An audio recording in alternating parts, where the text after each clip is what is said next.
বিরোধী দলনেতা ছিলাম, বিজেপির একটা কার্যক্রম ছিল, আমি এসেছিলাম, ঢুকতে দেয়নি, করে দিয়েছি।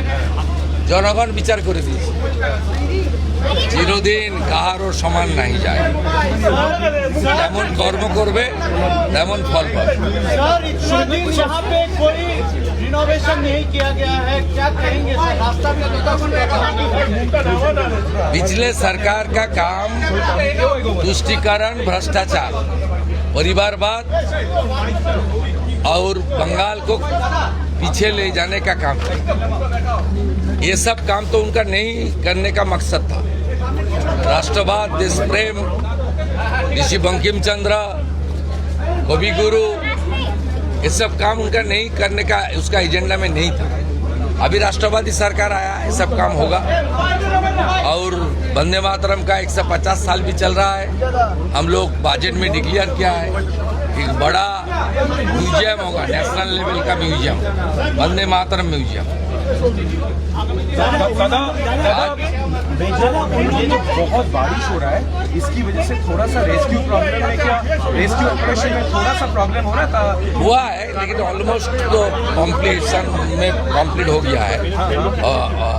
और बाकी तो पूरा मालवा क्लीन करने का काम तो नॉन स्टॉप चल रहा है।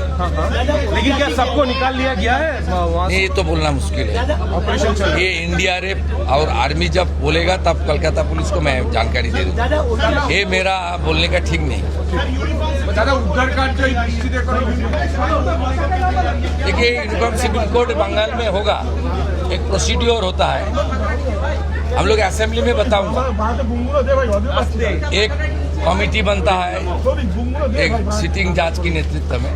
गुजरात, उत्तराखंड, आसाम में जिस तरीके से हुआ प्रोसीड्योर मानते हुए होगा। बाकी असेंबली में मानने बताऊंगा मैं।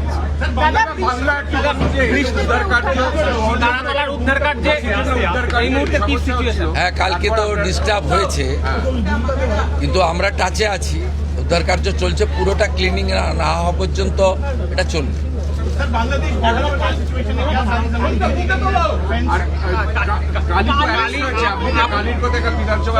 ঋষি বঙ্কিমচন্দ্রের স্মৃতি বিজড়িত বাড়িতে সব চোর, ডাকাত, লম্পট, চিটিংবাজ, এদের সম্পর্কে আলোচনা না করা ভালো, জায়গা আলাদা আছে।